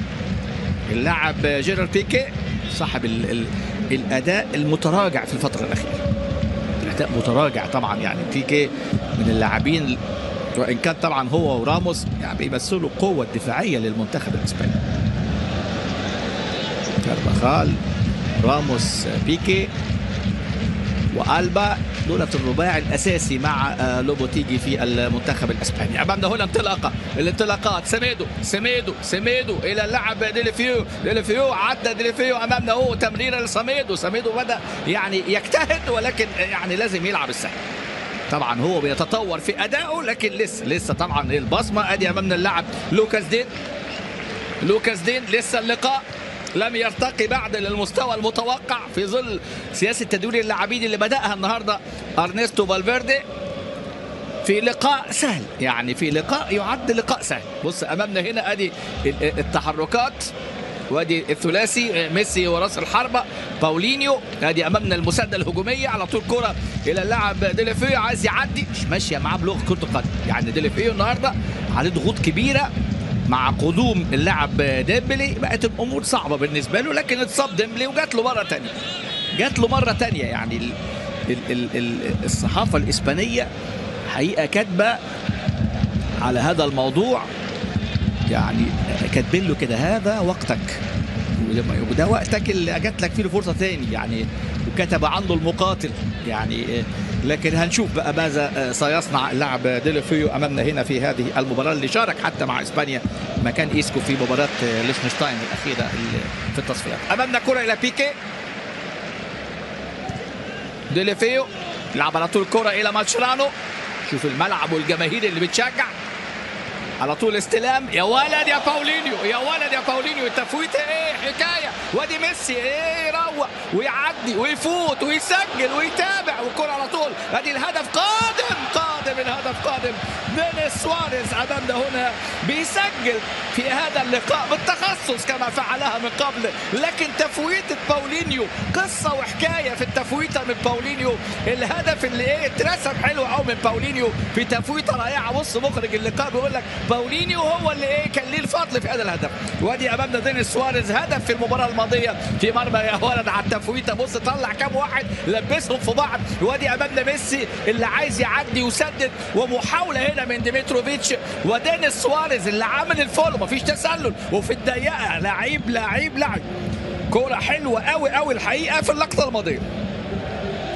ادي اللمسه وادي التحرك بشكل مميز جدا من دينيس سواريز. هدفه الثاني هذا الموسم، سجل في ختافي وسجل النهارده، وباولينيو يسجل في ختافي وسجل النهارده. الاثنين البدلاء في لقاء ختافي النهارده اساسيين وبيسجلوا. بص كرة ميسي، لكن الحقيقه تصدي من ماركو ديمتروفيتش، لكن لما ما شالش صح، والكرة بقى حاول عليها بالقدم، ولكن دينيس سواريز بذكاء امامنا هنا. اصحاب القامه القصيره دايما يمتازوا بالدهاء وبالذكاء. وهدف للاعب دينيس سواريز يسجل في الدقيقه 53، تبقى النتيجه 3-0. الفوارق المهاريه وتفويته باولينيو هي الاجمل في المباراه. تفويته بتاعت باولينيو يعني حاجه عاليه جدا بقى، يعني هنا يورينا المهاره والاداء. اضافه الحقيقه باولينيو رغم ان ما لمسش كتير النهارده، لكن جاب هدف بضربه راسيه. وبدايه الهدف الثالث البدايه من عنده، تفويته الحلوه لميسي اللي طلع فيها 3، الاثنين مدافعين وكمان الديفندر اللي في وسط الملعب، وادى المساحه لميسي ينطلق، وادى الزياده العدديه في الفولو لدينيس سواريز طبعا صاحب الهدف الثالث في مباراه اليوم، لتصبح النتيجه 3-0. 3-0. ادي استلام اربيع كرات الاماميه هي على طول بيكي. فرصه بقى يدي يعني النهارده يدي فرصه للاعبين اللي ممكن يعني اللاعب أليش فيدال ممكن يكون له دور النهارده. أليش فيدال لعب اساسيا في لقاء الكلاسيكو السوبر اللي اتلعب ما بين الريال والبارسا 1-3، ولعب اساسي في مباراه الافيس، وكان بديل في مباراة بيتيس. ممكن ياخد الفرصة النهاردة. أيضا اللاعب توماس فيرمايلن أيضا ممكن نشوفه ضمن اللاعبين البدلاء النهاردة. موجود أيضا سيليسن، وموجود في البدلاء ألبا وراكيتيتش وسيرجي روبرتو ولويس سواريز. ادي امامنا هنا المرور انوي، لكن امامنا ساميدو بيدافع بشكل مميز وبيهاجم بشكل مميز. خلاص ساميدو المنافسه اللي كانت ما بينه وبين سيرجي روبرتو في هذا المكان اعتقد ساميدو حسمها ليه في اللقاءات الكبيره، وده يعني ناخد الدليل في مباراه اليوفي، هو اللي لعب اساسي. كره عاليه في اتجاه امامنا اليكس كالفيس، ضغط على اللاعب جونكا. بص امامنا الضغط، باولينيو بدا خلاص يدخل، وادي امامنا اللاعب ديليفيو، امامنا تمريره لكن راحت لميسي بالصدفه. اللاعب ديليفيو لسه يعني ما اثبتش نفسه في اللقاء، خد فرص. يعني ديليفيو خد فرص في السوبر، كان اساسي في لقاء 1-3، بديل في لقاء 0-2، لعب الثلاث لقاءات اساسيا. المباريات اللي يمكن هو كان بديل بس في مباراة ختافي، ولعب في اللقاءات الأخرى، لعب في لقاء بيتيس، ولعب في لقاء اسبانيول، ولعب في لقاء ألافيز، يعني بيشارك. النهارده جات له الفرصة، هو لقاء ختافي لأن اللاعب ديمبلي، هدف الشرفي هنا عن طريق اللاعب إيريك أمامنا. بص الأخطاء الدفاعية، بص بقى يعني صديقنا العزيز بيكي وماتشرانو، وأمامنا هنا يأتي في هذه اللقطة ويسجل اللاعب إيريك الهدف الوحيد في اللقاء هنا لفريق نادي ايبار. امامنا ايبار يسجل في الدقيقه كام؟ الدقيقه 57. هذه الكره من جانب اللاعب اللي امامنا هو اللاعب ديفيد جونكا، عمل واحده الشوط الاول اللي كان ضيعها اللاعب إيريك. بص امامنا بيكي، بص بيكي، ادي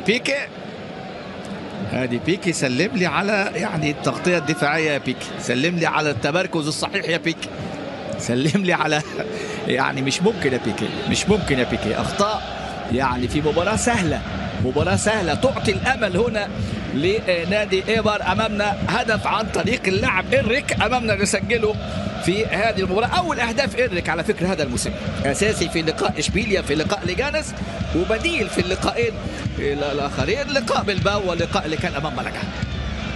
3-1 ادي امامنا هنا. شوف اللاعب ديليفيو كان ضيع كرة على طول الى انيستا الى دينيس سواريز اللي خد ثقه كبيره جدا، يعمل الكرة العرضيه ترجع له مره ثانيه، يرجع لحدود منطقه الجزاء الى ديليفيو، عدى وفات وراوغ ودخل لكن راح في الزحمه. دايما اللاعب يعني بيبقى تحت ضغوط بياخد قرارات خاطئه. يعني هنا ديليفيو لاعبين مميزين حقيقه، وقدم اداء مميز مع اشبيليا الدوري الاوروبي 2015 وظهر بشكل مميز جدا، حتى لما كان في الميلان، لما دخل مع الميلان في منتصف الموسم الماضي. ادي امامنا هنا التبديلات المتوقعه. شوف امامنا هنا الدفع باللاعبين البدلاء، اعتقد سيرجي روبرتو واللاعب أليش بيدال اسماء اللي ممكن تشارك في هذه المباراه. لمسه على طول مره دي بوسكيتس الى المتعه، الى ميسي، الى الاداء، الى الروعه، الى الهدف. يا ولد يا ولد يا ولد، الخارق للعاده دائما هنا ياتي ليو، ياتي بالمتعه، ياتي بالحل. الكل يصفق لان ميسي في حاله ابداعيه وفي فورمه عاليه جدا.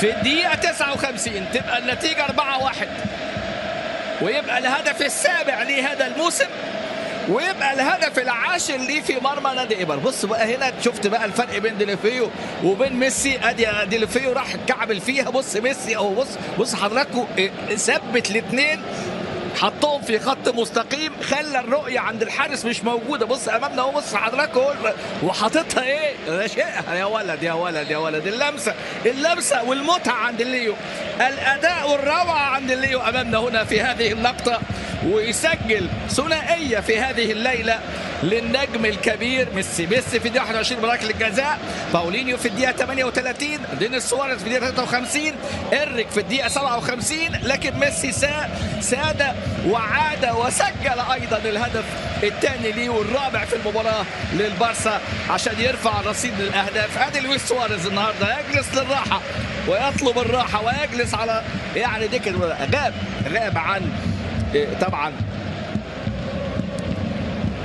مباراتي بيتيس والاباس لعب لويس سواريز، لكن سجل هدف في مرمى اسبانيول، هدف الوحيد هذا الموسم.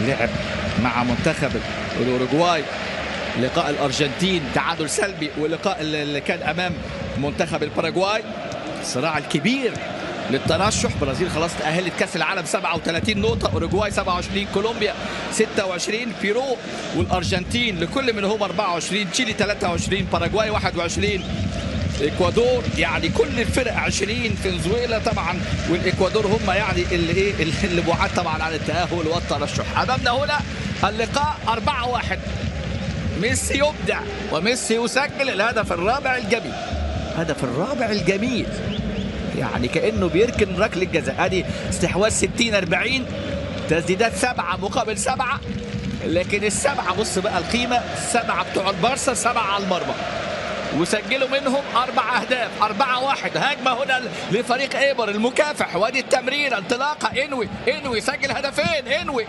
ولكن هنا بقى التألق، وادي امامنا هو بيكي من الوضع راقدا. بص امامنا هنا انوي، بص بيكي يا راجل اقفل عليه المسافه واقفل عليه المساحه في اللقطه اللي كانت فرصه، وادي انطلاقه، الهجمه السريعه، ميسي يبدع، وباولينيو امامنا هو باحساس عالي الى ميسي، الهاتريك. يا ولد كل مباراه مع ميسي هاتريك، الهاتريك رقم 39 ولكن هو رقم 28 في الليجا. الابداع عنوانه ميسي، وميسي عنوان بالبارسا الدائم للتألق، ودائما فرقه لوحدك يا ميسي، قصه لوحدك يا ميسي. ادي الجماهير امامنا هنا، ميسي في هذه اللقطه يمر، ولكن باولينيو خلاص تذكروا باولينيو. شوف هنا الكوره وتير شتيجن شال هدف، كانت تبقى 4-2 ردت الهجمه. بص شوف اللمسه باولينيو، تمريره حريريه، وميسي اللي يلحقني يمسكني ويضعها هنا باقتدار في مرمى ديميتروفيتش. وهاتريك للنجم الكبير، هاتريك لميسي، يبقى كده الهدف كان رقم 300 اللي جابه منذ لحظات، وده الهدف رقم 301 ليه في ملعب اللقاء. ال 301 منهم 299 بألوان البارسا في ملعب الكامب نو، وهدفين كانوا بألوان منتخب الأرجنتين في مرمى الجزائر. هنا ادي الاهداف هنا في هذا الملعب، والاحصائيات والارقام محطم الارقام القياسيه. ميسي يسجل هنا هاتريك في هذه المباراه في الدقيقه كان 61 من اللقاء، وتبديل خرج انيستا ودخل بدلا منه اللاعب سيرجي روبرتو. سيرجي روبرتو يدخل بديلا، لمسه على طول باولينيو، اللاعب ديليفيو. ديليفيو امامنا في محاوله ولكن على طول. هذه انيستا، هذه انيستا اللي لعب في لقاءات الليجا، لعب حتى الان 416 مباراه.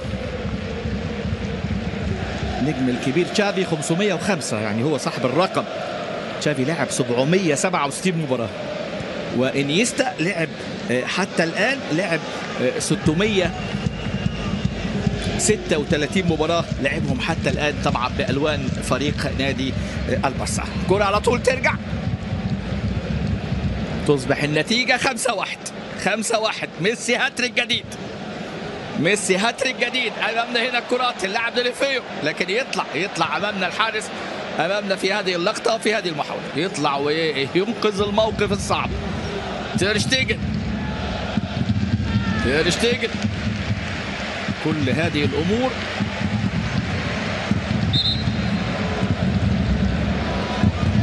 حتى الآن. هذه أمامنا هنا تبديل، هذه إيفان راكيتيتش، هذه تبديل راكيتيتش، تبديل. نزل رقم 11 طلع كابا بالنسبة لفريق نادي ايبر. نزل روبن بينيا، روبن بينيا رابع لقاء لروبن بينيا، مرتين أساسي ومرة كبديل. نزل بينيا، هيطلع بوسكيتس. خروج اللاعب أندر كابا في الدقيقة 65 أمامنا. وهنا التبديل القادم، التبديل أمامنا، التبديل الثاني. يطلع بوسكيتس وينزل مكانه اللاعب إيفان راكيتيتش. أمامنا هنا البديل، إيفان راكيتيتش هو البديل اللي بيشارك هنا في هذه اللقطة وفي هذه اللحظة. إيفان راكيتيتش، راكيتيتش تبديل الجديد هنا في هذه المباراة. بوسكيتس، شوف امامنا 82% التمريرات، المسافة اللي قطعها قد ايه، والتبديل تم امامنا في الدقيقة 65. وحاول من جانب اللاعب إنريك أمامنا اللي سجل الهدف الوحيد من خطأ دفاعي. تغطية على طول من اللاعب جونكا. ادي امامنا اللاعب إنريك المميز. ميسي هاتريك، ميسي هاتريك.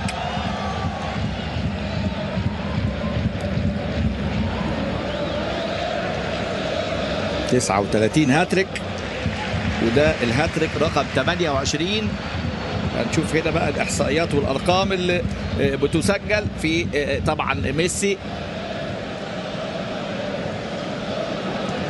ادي امامنا هنا استلام مره ثانيه، الكره تعود الى اللاعب اربيع. كره ترجع على طول، وكره تبعد هذه المره، كره تبعد على طول، تطلع الى خارج الملعب. كره بتتشال تطلع الى خارج الملعب. ارقام واحصائيات هنا لهذا النجم الكبير ميسي دائما وابدا ياتي بالمتعه، ياتي بالجديد في لمساته وبصماته طبعا مع فريقه، مع نادي البارسا. كره امامنا الى خارج الملعب، كره تطلع الى خارج الملعب. ماتشرانو طبعا الجاهزيه واضحه، ماتشرانو ما لعبش بقاله فتره، الافضليه الامتيتي. فالفيردي 12 مباراه في الدوري، فيهم 12 انتصار متتالي، معدله الرقم بتاع مارس 2016. لكن في ال 12 مباراه كان عند البارسا 4 مباريات كلين شيت، 4 بس كلين شيت. اسبانيول وليفنتي والافاس كانوا في نهايه الموسم الماضي، واسبانيول هذا الموسم. وادي عملنا اللاعب ديليفيو، ولكن كره على طول تصل مره ثانيه، استلام بمهاره دينيس سواريز، لكن الضغط على دينيس سواريز. مباراة اعتقد كانت فرصة النهارده يعني الدفع بفيرمايلن، الدفع بالذات بعد ما النتيجة بقت يعني خلاص 4 و5 امور يعني اتحسمت بشكل كبير في هذه المباراة لصالح نادي البارسا. ما زال عنوان التألق في اللقاءات هو النجم ميسي. يعني ميسي متعة مضمونة في اللقاءات، في الأداء، يعني حتى على مستوى التمريرات في الليجا الإسبانية بنجد يعني ميسي يعني دلوقتي 357 هدف في الليجا. ريكورد، الرقم عنده الرقم أيضا في الموسم 50 هدف سجلهم ميسي. يعني أرقام الحقيقة اللي ما بتنتهيش عند هذا النجم الكبير. أيضا عنده في موسم واحد يعني سجل 73 هدف في كالندر على مستوى العام، 91 هدف، عامل 138 اسيست في الليجا الاسبانيه. ديليفيو امامنا، ولكن المره دي الدفاع يطلع المره دي على طول اللاعب باولو اوليفيرا، يطلع الكره الى خارج الملعب. كل الارقام دي، ولكن طبعا ينقصه لقب كاس العالم. لقب كاس العالم. واحد يقول لك طب الارجنتين تتاهل الاول وبعدين ابقى اتكلم على كاس العالم. الارجنتين ان شاء الله هتكون في كاس العالم باذن الله، يعني من عناصر المتعه. 6 ركنيات مقابل 4، 6 ركنيات مقابل 4. ميسي هاتريك جديد، كان ضيع على فكره ركله الجزاء في مرمى الافيس في هذا الموسم، وبعدها سجل ثنائيه. ادي امامنا بنتابع النهارده سجل بركله الجزاء دي 21. باولينيو براسيه في الدقيقه 38، ثم دينيس سواريز في 53 من متابعه كره ميسي، ثم هدف إنريك في الدقيقه كان 57، ثم ميسي سجل في الدقيقه 59، ثم ميسي سجل في الدقيقه 61. 59 دي يعني على نقطه خط ال 18 كانه بيركن ركله الجزاء بالشمال. الهدف الخامس والهاتريك لميسي، تمريره كانت جميله جدا الحقيقه من باولينيو. لمسه امامنا واستلام. ميسي ما زال يبدع في هذا اللقاء، المتعه ما زالت مستمره، ومحاوله من جانب اللاعب ديليفيو ولكن تطلع لخارج الملعب. ويحسب لفالفيردي انه يعني يعطي لديليفيو الفرصه الكامله في هذه المباراه. ما طلعوش يعني ما ذبحوش بلغه كره القدم، ما خسروش. ديمتروفيتش 5 أهداف في مرمى ديمتروفيتش، 5 أهداف في مرمى ديمتروفيتش حتى الآن في هذه المباراة. محاولة جديدة على طول الكرات العالية، كان دخل مرمى قبل كده على فكرة 4 أهداف. هدف رقم 301 لميسي في الكامب نو في اللقاءات إجمالا. أدي أمامنا هدف جديد في اللقاءات إجمالا، ومنه قلت حضراتكم هدفين مع الأرجنتين في طبعا مباراة الأرجنتين والجزائر 2007.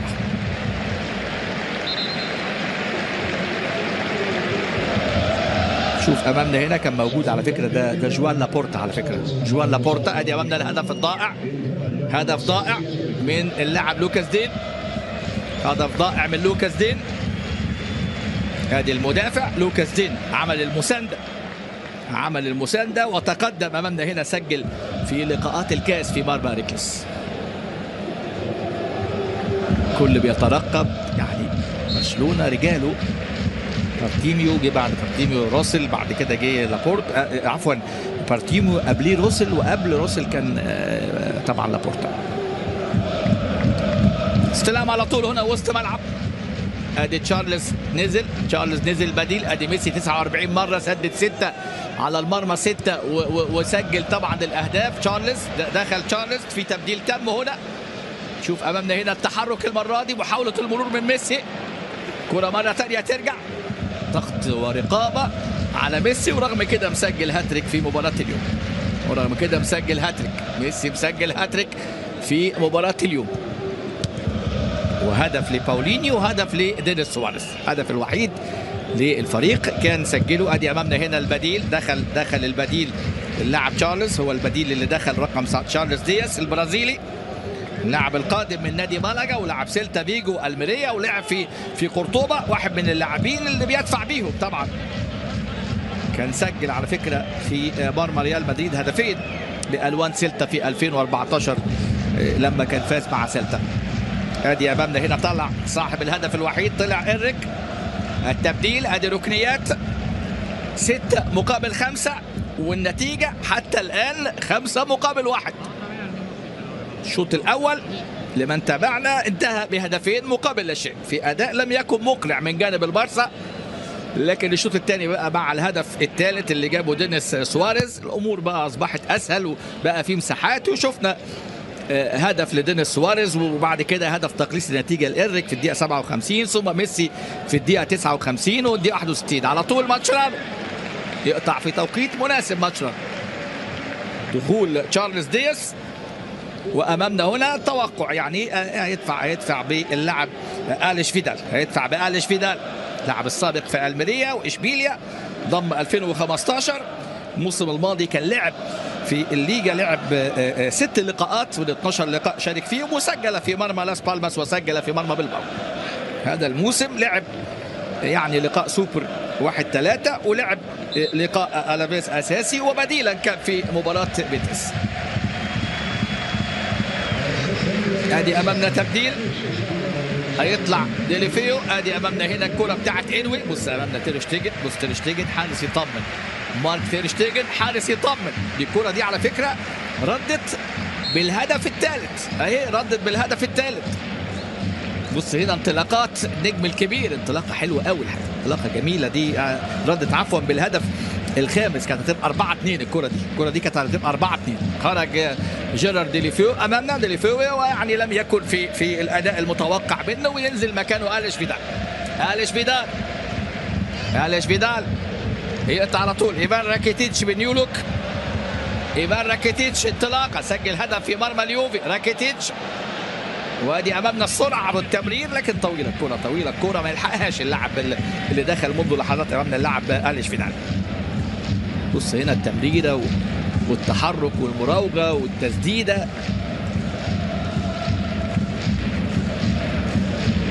والمتابعه والهدف فيه يعني مهاره الحقيقه من جانب اللاعب المميز اللاعب دينيس سواريز.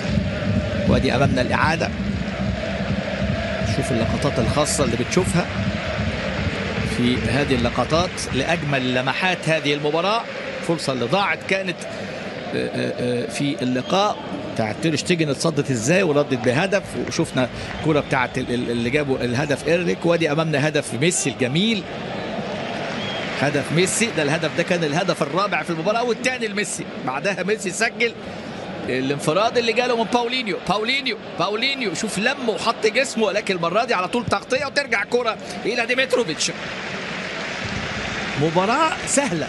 ادي باولينيو قطع 9 كيلو و600. بص ميسي يعني قطع 6 كيلو فاصل 7، لكن الامور بالتوب. سجل هاتريك، سجل 3 اهداف في مباراه اليوم، 3 اهداف في مباراه اليوم. ميسي هاتريك جديد لميسي. كرة على طول ترجع تير شتيجن. ايفان راكيتيتش وسط ملعب، سيرجيو روبرتو، طبعا بوسكيتس اللي خرج، والتبديلات اللي تمت في اللقاء. سيرجيو روبرتو مكان انيستا، وشفنا راكيتيتش مكان بوسكيتس، وشفنا ايضا آليش فيدال مكان اللاعب ديليفيو. اللقاء القادم ان شاء الله، اللقاء القادم باذن الله هيكون امام نادي جيرونا. المباراه القادمه امام جيرونا. وادي امامنا تبديل، هذه التبديل الثالث والاخير. نادي ايبار هيلعب المباراه القادمه مع سيلتا فيجو يوم الاحد القادم. خرج امامنا هو اللاعب داني غارثيا، ودخل مكانه اللاعب كريستيان ريفيرا. داني موسم ريفيرا ده قادم كان من نادي اوفيدو، ويطلع داني غارثيا اللاعب السابق لريال سوسيداد اللي كان لعب العام الماضي، كان سجل في العام الماضي هدف في مباراه فالنسيا. 34 مباراه العام الماضي. كريستيان ريفيرا يدخل، واحد من اللاعبين اللي كانوا بيعتمدوا عليهم كبدلاء او كلاعب ليس اساسيا، ياخد الفرصه النهارده ويدفع به في هذه اللحظات من المباراه. يدخل امامنا وبيدخل كبديل ريفيرا للمره الرابعه، دايما تبديل ثابت اللاعب ريفيرا في اللقاءات الماضيه او في اللقاء اليوم. النهارده لم يدفع باللاعب خوسيه انخيل قادم من نادي بورتو واللي كان معارض فيا ريال، النهارده ما دفعش بيه.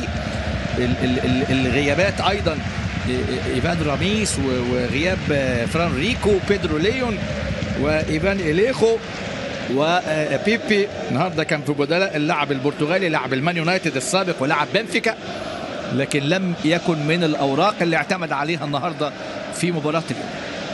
ومعاه طبعا اللاعب لومبان اللي كان ضمن البدلاء القادم من نادي غرناطه. 78 دقيقه البارسا متفوق 5-1 على ايبر في هذه المباراه. هنا في ملعب اللقاء الفوز الخامس على التوالي في هذا الموسم و12 فوز متتالي في الليجا. على طول تمريره، ادي التحرك المره دي، محاوله عن طريق اللاعب أليش فيدال، يلعب العرضيه لكن يطلع على طول اللاعب اربيا، والكره امامنا الى خارج الملعب. بالمناسبه فريق نادي ايبر في اللقاءات الستة الأخيرة اللي خاضها خارج ملعبه عرف الفوز، يعني في مباراة واحدة كانت أمام سيلتا فيجو كان في الأسبوع ال 30. أدي أمامنا الأهداف أهي، ميسي 3 الدقيقة 21 بينالتي الدقيقة 59 الدقيقة 62 وباولينيو الدقيقة 38 ودينيس في الدقيقة 53 وهدف لإريك الهدف الوحيد جابوه في الدقيقة 57.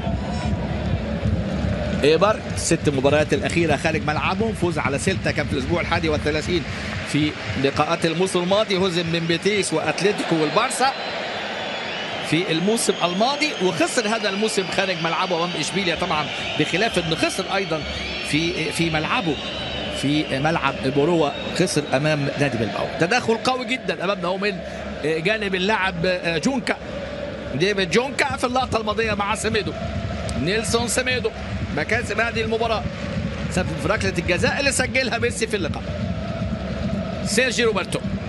سيرجي روبرتو عاهته قد جميلة الكورة، حكم اللقاء يدي خطأ. شوف ميسي حتى الحكم يعني هي فاول طبعا، لكن ميسي هو امامنا قال للحكم فاول، قال له فاول، لكن هي بالفعل فاول طبعا. في إعاقة هنا كانت للاعب سيرجي روبرتو، في انذار للاعب أليكس جالفيس اللي تسبب في ركلة الجزاء، لكن ما خدش انذار. بص امامنا اهو سيرجي روبرتو، بص ميسي يعني بيخلي الكل يشترك، الكل بيلعب والكل بيتألق، وادي امامنا اهو ادي شوف خد انذار لسوء السلوك مش للاعاقه، الاعاقه كانت من قبل اللاعب سكيلانتي وليس من قبل اللاعب أليكس جالفيز اللي خد الانذار. سوء سلوك طبعا لانه يعني قام بقصف الكره بعد ما كان في الاعاقه. فاول امامنا هنا على بعد 27 متر من المرمى. ماركو ديمتروفيتش، البارسا يفوز ويتقدم 5-1 في هذه المباراه. في البداية عانى، ولكن أمامنا ميسي إلى خارج الملعب. في البداية كان في معاناة يعني من جانب لاعبي البارسا، التشكيلة والتعديلات الخمسة واستبعاد بعض الأسماء زي سواريز طبعا اللي في دكة البدلاء. لويس سواريز هذا لم يشترك، بيريحه برضه، وأيضا إيفان راكيتيتش كان في دكة البدلاء قبل أن يدفع به. ديمبلي المصاب، بومتيتي اللي واخد راحة، سيرجي روبرتو اللي كان بادي الماتش اللي فات أساسي دخل برضه كبديل، يدي الفرصة لأليش فيدال. ادي امامنا أليش فيدال يضغط سيميدو، يعني شفنا يعني حاولوا الاستفادة من أليش فيدال مع لويس إنريكي مع أرنستو فالفيردي. صعب طبعا، صعب الأمور. كرات ادي نادي ايبر. شوف امامنا هنا بقى بعض الهفوات والأخطاء، هنا سهولة الاختراق في هذه اللقطة، وكرة من اللاعب روبن بينيا ترتطب في يعني باطن القائم الأيمن وتضيع الفرصة. ادي اللاعب لوكاس دين امامنا، لاعب ليل، لاعب باريس سان جيرمان، ثم كان مع روما وانضم بعدما يعني اكد بقى يعني نفسه في فترة وجوده في نادي روما بعد رحيله بالبي اس جي. ادي امامنا 6 ركنيات لكل فريق، 5-1 النتيجة. بنلعب في الدقيقة 87 من احداث هذه المباراة. كرة على طول المرة دي، محاولة، كرة كانت من قبل جوردن. دينيس سواريز واحد من نجوم اللقاء، دينيس سواريز حقيقة من اللاعبين اللي النهارده يعني لافتين الانظار. وباولينيو المختصر المفيد. ادي تسديدات 10 مقابل 10، لكن البارسا سجل 5. ادي امامنا اليش فيدال بالكعب لميسي. الكل بيطلب رضا ميسي يعني في الكرات اللي امامنا، هم ال10 7 للاعبي البارسا بين العارضه والقائمين، من ال10 بتوع نادي ايبر 3. وادي ميسي وممكن هدف جديد. يا ولد يا ولد يا ولد يا ولد يا ولد، هدف جديد، هدف جديد هنا لصاحب الكوره وصاحب الملعب وصاحب المتعه وصاحب اللمسه وصاحب البصمه وصاحب هو كل في كل، ميسي كل في كل. ادي امامنا اهو ميسي في هذه اللقطه يسجل هدفه التاسع في الليجا وهدفه رقم 12 وهدفه الرابع في هذه الليله. هي ليله ميسي اكيد امامنا. بص حضراتكم بقى، يعني حتى نادي ايبر بقوا يتفرجوا زينا، يعني لاعبي ايبر او من بعيد اهو. بص حضراتكم، يا ولد يا ولد يا ولد، النهارده ايه اهداف ميسي تدرس. ركله الجزاء اتحطت حلوه قوي، الهدف الثاني ركنها حلوه قوي، الكرة اللي اتعملت له من باولينيو كانت روعة. وادي امامنا هنا البديل اللي دخل امامنا هو اللاعب اليش فيدال يصنع، وميسي بباطن القدم من لمسة الواحدة. سهل الممتنع، لكن سهل يعبر عن مهارة، يعبر عن اداء، يعبر عن روعة في حضور خورخي سامباولي مدرب الارجنتين. ميسي يتألق ويرسل رسالة بان ميسي سيكون حاضر وبقوة في اللقاءين القادمين، اللقاءين الحاسمين لمنتخب الأرجنتين أمام البيرو وأمام منتخب الإكوادور. اللقاء كما نتابع اللقاء يعني في منتهى القوة في الشوط الثاني من جانب البارسا مع استسلام من جانب نادي ايبر. تصبح النتيجة 6-1 نصف دستة، 6-1، 5 في مرمى اسبانيول، والأهداف الغزيرة والتألق في اللقاءات من جانب البارسا. تألق كبير يعني، حتى الآن كان مسجلين 11 هدف من بداية الموسم في مسابقة الدوري، وترزت شباكهم كانت بهدف للاعب الياباني لاعب فريق نادي ختافي اللاعب شيباساكي. النهارده سجل اللاعب إريك، ولكن الرصيد ارتفع إلى 17 هدف و15 نقطة، وميسي مازال يعني يحطم الأرقام.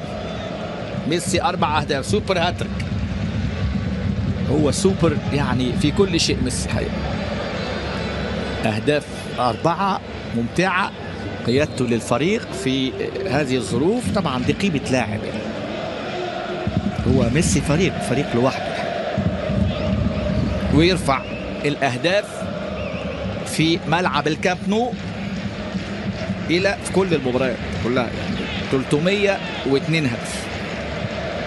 كرات العالية على طول، ضربة رأسية ولد، كرة على طول ملعوبة. ادي كرة من تشارلز دياس البرازيلي، كرة من تشارلز دياس ترتطم في العارضة، واحدة في القائم من اللاعب روبن بينيا، وكرة من تشارلز رأسية أمامنا هنا في المباراة. أصبحت يعني كأنها تقسيمة، كأنها مباراة يعني ودية، لكن فوز مهم يرفع رصيد ل15 نقطة، يؤكد به قوته نادي البارسا الهجومية وأداءه المميز.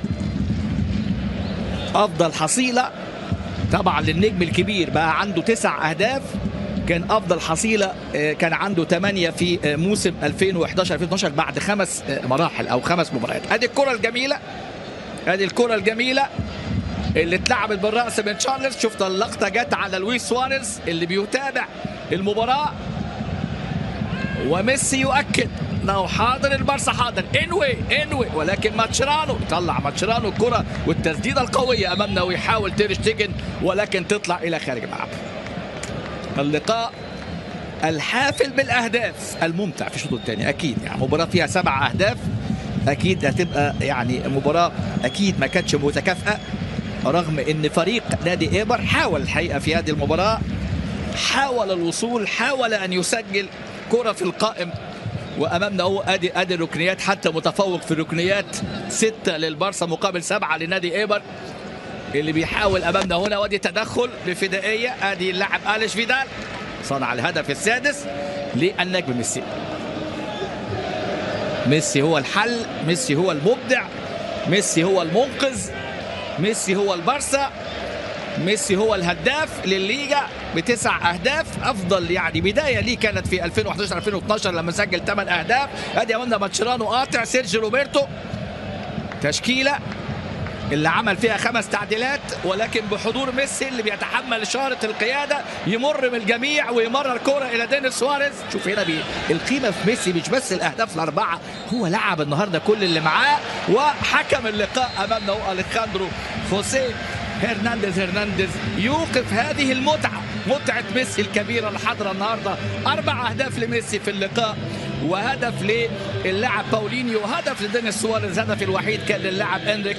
يرفع رصيد البارسا الى 15 نقطه، يبتعد في الصداره عن اقرب المنافسين اشبيليا 10 نقاط، فالنسيا وريال سوسداد 9 نقاط، الريال 8 نقاط، اتلتيكو 8 نقاط، وفارق النقاط يتسع. لكن لسه لقاءات الغد ان شاء الله. استمتعنا بهذا اللقاء. يبقى مركز الثالث عشر قد يتراجع ب6 نقاط، والهزيمه هي ثالثه له هذا الموسم. الفوز رقم 12 على التوالي في الليجا، الفوز الخامس على التوالي هذا الموسم، والصدارة وآخر اللقطات مع ميسي. أنقل الكلمة للزميل لخت البرمش.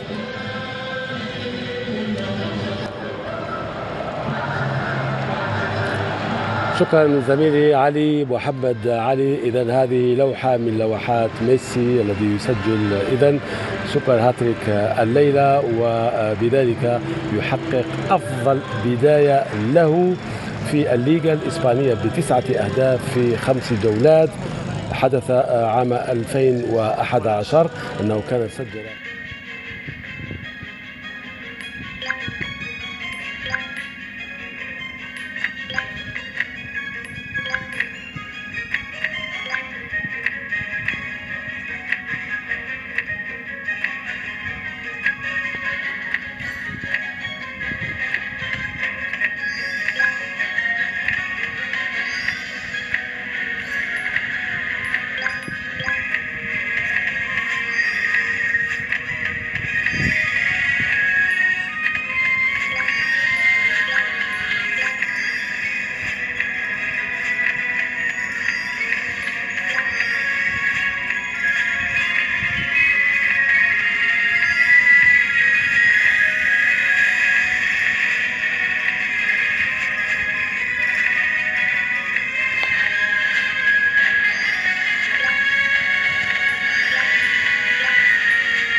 لا تنسوا الاشتراك بالقناة وتفعيل الجرس.